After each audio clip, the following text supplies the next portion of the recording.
नमस्ते दोस्तों, स्वागत है आप सबका इंडियन डिश बाय देव में। आज मैं आपके लिए लड्डू की रेसिपी लेके आई हूँ। इस लड्डू को आप नाश्ते में या फिर किसी भी टाइम खा सकते हैं और ये लड्डू इम्यूनिटी बूस्टर है, क्योंकि हमने इस लड्डू को बढ़ाया इस तरह से 3 से 4 महीने तक आप इस लड्डू को रखकर स्टोर करके खा सकते हैं। ध्यान रहे इसे एयर टाइट डब्बे में रखिए। तो चलिए रेसिपी शुरू करते हैं। आज मैं आपके लिए लेकर आई हूँ विंटर स्पेशल रेसिपी। इस रेसिपी में आपको किसी भी तरह की कोई प्रॉब्लम नहीं होने वाली, क्योंकि इस रेसिपी को हम परफेक्ट आपके साथ तैयार करने वाले हैं। तो जी चलिए शुरू करते हैं रेसिपी। मैंने यहाँ पे लिए गोंद, ये मीडियम साइज की गोंद है। ध्यान रहे बाजार से गोंद को लाने के बाद में उसे एक बार अच्छी तरह से छाट ले, क्योंकि इसमें कई बार लकड़ी के टुकड़े भी होते हैं और कई बार इसमें कंकर भी होता है। तो आप इसको एक बार जरूर छाट लें। और मैंने जो गोंद लिया है ये मीडियम साइज की गोंद लिया है और ये दोनों सेम कटोरी है। तो मैंने यहाँ पे उसी कटोरी से 1 कटोरी घी लिया है। ध्यान रहे हम जितना गोंद लेंगे उतना ही हमें घी लेना है, यानी कि अगर आप 100 ग्राम गोंद लेते हैं तो घी भी हमें 100 ग्राम ही लेना है, और अगर 50 ग्राम लेते हैं तो 50 ग्राम, यानी जितना गोंद लेंगे उतना ही आपको घी भी लेनी है। साथ में हमने यहाँ पर लिए काजू, मैंने यहाँ पे 100 ग्राम काजू लिए। मूंगफली भी हमने 100 ग्राम ही लिया है। 100 ग्राम बादाम, 50 ग्राम हमने यहाँ पे किशमिश लिया है। यहाँ पे मैंने लिया नारियल का बुरादा 25 ग्राम और 8 मैंने यहाँ पे लिया है इलायची। आप चाहे तो इलायची पाउडर का भी इस्तेमाल कर सकते हैं, और अगर आपको इनमें से कोई भी ड्राई फ्रूट्स पसंद ना हो तो आप उसे स्किप कर दें। और अगर आप चाहते हैं तो इसमें अखरोट, पिस्ता या फिर कोई भी ड्राई फ्रूट्स अगर डालना चाहते हैं तो वो भी आप इसमें ऐड कर सकते हैं। तो चलिए शुरू करते हैं। हमने कढ़ाई को गैस पर गर्म होने के लिए रख दिया। अब हम इसमें घी डाल देंगे। मैंने यहाँ पे मोटी कढ़ाई का इस्तेमाल किया है, ये बहुत ही मोटी होती है। साथ ही गर्म होने के बाद में ठंड होने में भी बहुत समय लगता है, तो ध्यान रहे मोटी तले का लिया है मैंने कढ़ाई। हमारे घी गर्म हो चुके हैं। हमने घी को 3 मिनट तक फुल गैस पर गर्म कर लिया है और आप देख सकते हैं घी के ऊपर से ये हल्का सा धुआं निकल रही है, यानी कि हमारे घी एक परफेक्ट तरीके से गर्म हो चुकी है। अब हम इसमें थोड़ी थोड़ी मात्रा में गोंद डालते जाएंगे और फ्राई करते जाएंगे। इसे लगातार हिलाते जाए, नहीं तो ये चिपक जाते हैं आपस में। और थोड़ी थोड़ी मात्रा में गोंद डालना है, नहीं तो ये अच्छी तरह नहीं फूल पाती है और अंदर से ना हल्का सा कच्चा टाइप का रह जाता है। और ये गोंद बहुत जल्दी बन जाती है, 1 से 1.5 मिनट में गोंद बनकर तैयार है। तो देख सकते हैं हमारा गोंद अच्छे से फ्राई हो चुके हैं। अब हम इसे इस तरह निकाल लेंगे। इसी तरह सारे गोंदों को फ्राई करके अलग से बर्तन में निकाल लेते हैं। तो आप देख सकते हैं हमने जितना यानी कि जितना घी लिया था उतना ही हमने गोंद भी लिया था। तो आप देख सकते हैं 100 ग्राम घी में 100 ग्राम गोंद आराम से तल जाता है। और इसी घी में हम सारे ड्राई फ्रूट्स को भी भून लेंगे। हमें घी लेने की कोई आवश्यकता नहीं पड़ेगी, लेकिन अगर आप चाहे तो 25 ग्राम या फिर 50 ग्राम घी और डाल सकते हैं, क्योंकि सर्दी का मौसम है तो इसमें घी अगर ज्यादा भी हो जाए ना तो कोई दिक्कत नहीं है। सबसे पहले हम इसमें डालेंगे बादाम, हम यहाँ पर डालेंगे काजू। हम धीमे गैस पर बादाम और काजू को 1.5 से 2 मिनट तक फ्राई कर लेंगे। ध्यान रहे ये मोटी कढ़ाई है और गैस को ड्राई फ्रूट्स को भूनते वक्त बिल्कुल ही मीडियम या फिर हाई नहीं करना, नहीं तो जो ड्राई फ्रूट्स है ना ये बहुत ही जल्दी भून जाती है वैसे तो, लेकिन ये जल जाएगा। तो इसलिए ड्राई फ्रूट्स को धीमे गैस पर ही फ्राई करनी है। या फिर आप ऐसा भी कह सकते हैं जब तक ड्राई फ्रूट्स का कलर जो है ना ब्राउन कलर का नहीं हो जाए तब तक हमें इस ड्राई फ्रूट्स को फ्राई कर लेनी है। ड्राई फ्रूट्स फ्राई करके लेने से ड्राई फ्रूट्स की जो खुशबू है ना बहुत ही बढ़िया आती है, साथ ही इसका जो टेस्ट है वो भी दुगुना हो जाती है। तो आप चाहे तो ड्राई फ्रूट्स को कच्चा भी ले सकते हैं, लेकिन मैं यहाँ पे भून कर डालूंगी ताकि इसका जो टेस्ट है ना वो बहुत ही बढ़िया आ जाए। तो आप देख सकते हैं 1 से 1.5 मिनट में हमारा ड्राई फ्रूट्स भून कर बिल्कुल तैयार है। इसे इतना ही भुना है, इससे ज्यादा ना भुने, नहीं तो ये जो है ना जल जाएगा और साथ ही इसका जो टेस्ट है वो हल्का सा कड़वा आ जाती है। तो चलिए अब हम ड्राई फ्रूट्स को निकाल लेते हैं। हम इसी कढ़ाई में यानी इसी घी में मूंगफली को भी तल लेंगे। मूंगफली को भी हमें 1 मिनट तक धीमे गैस पर फ्राई कर लेनी है। हमारी मूंगफली भी फ्राई हो चुकी है, इसका चटकना जो है बंद हो गई है। तो चलिए अब हम इसे भी उतार लेते हैं। अब हम यहाँ पे गैस को ऑफ कर देंगे और हमारे घी इतना गर्म है ना कि हमें गैस को ऑन करने की जरूरत नहीं है। इसी में गैस को ऑफ करने के बाद किशमिश को फ्राई कर लेंगे।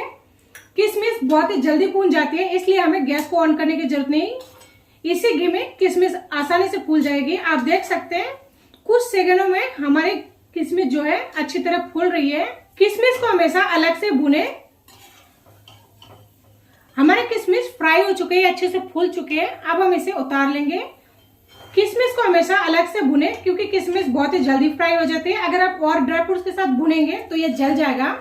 इधर हमारी गोंद भी गुनगुना ठंड हो चुका है, यानी इतना ठंड है कि हम हाथों से छू पा रहे हैं। अब मैं यहाँ पे एक प्लेन तली वाला कोई भी ग्लास कटोरी जो भी आपके पास हो आप वो ले, या फिर जो मसाला वगैरह कूटते उखली है ना उसका भी इस्तेमाल कर सकते हैं।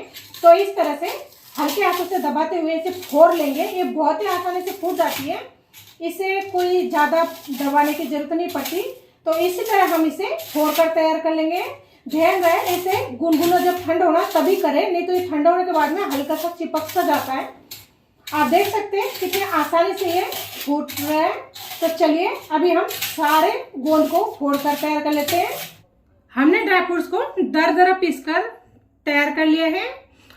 आप देख सकते हैं इसमें एक दो मोटे मोटे दाने दिख रहे हैं। अगर आपको ये एक दो जो दाने हैं मोटे मोटे पसंद नहीं है तो आप उसे छलनी की सहायता से, जो मोटी वाली छलनी होती है ना, उससे छान ले तो ये निकल जाएगी। उसके बाद जो ये निकल जाएगा आप उसका इस्तेमाल कर सकते हैं। लेकिन मैं यहाँ पे ये मोटे दाने की साथ ही इस्तेमाल करूंगी। इसका बाइट खाने में बहुत ही अच्छा लगता है। तो इसे हम इसमें डाल देंगे, इसी घी में जो कि बचा हुआ है। साथ में मैं यहाँ पर ले रही हूँ नारियल का बुरादा जो हमने लिया था। आप चाहे तो अलग से बर्तन में इसे मिक्स कर सकते हैं, लेकिन मैं यहाँ पे इसी कढ़ाई में करूंगी। किशमिश को भी हम इसी में डाल देंगे।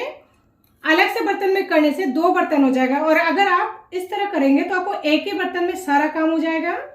उनको हमने दरदरा कूट लिया था, अब हम इसे भी डाल देंगे इसी के साथ ही।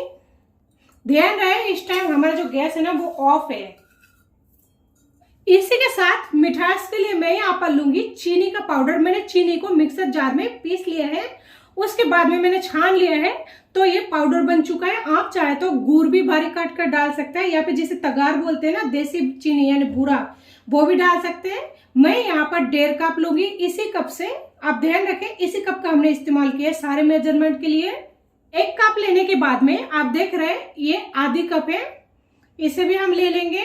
अब हम यहाँ पे सारे मिश्रण को चम्मच की सहायता से इस तरह मिक्स कर देंगे। आप चाहे तो हाथों की सहायता से भी कर सकते हैं, लेकिन ध्यान रहे हमें इस मिश्रण को बहुत ज्यादा ठंडा नहीं करना, और ना ही गर्म जब रहती है तब हमें उसमें चीनी डालना है। अगर आप गर्म में डालेंगे ना तो चीनी पिघलना शुरू हो जाएगी, और अगर बहुत ज्यादा ठंडा होगा तो जो लड्डू है ना वो बांधने में थोड़ी सी परेशानी होगी।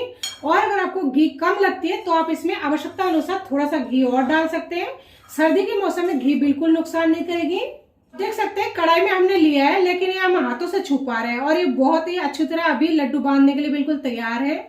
यानी हमने जो भी नाप के साथ में सामग्री का इस्तेमाल किया है ना वो बिल्कुल परफेक्ट है।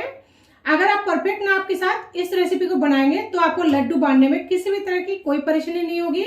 आप देख सकते हैं ये अभी लड्डू बन रही है, जबकि हमने इसमें अभी से पूरी तरह से मिश्रण को मिक्स नहीं किया है। तो चलिए मिश्रण को पहले मिक्स कर लेते हैं।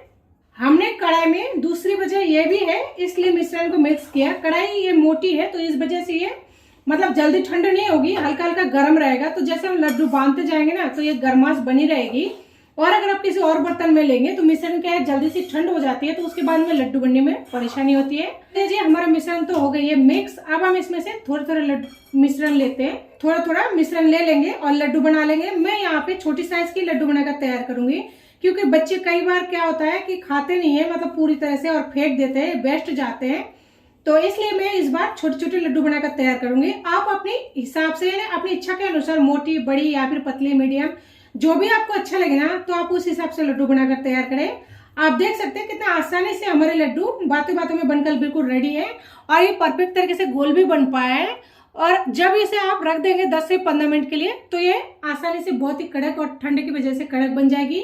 और इस लड्डू को आप 3 से 4 महीने तक स्टोर करके खा सकते हैं। तो चलिए जी सारे लड्डू बनाकर तैयार कर लेते हैं। मैं यहाँ पे सारे लड्डुओं को बनाकर तैयार कर लिए हैं। तो जी आप भी इस रेसिपी को एक बार जरूर ट्राई करें, और अगर अच्छा लगे तो लाइक करें, शेयर करें, सब्सक्राइब करना बिल्कुल ना भूलें।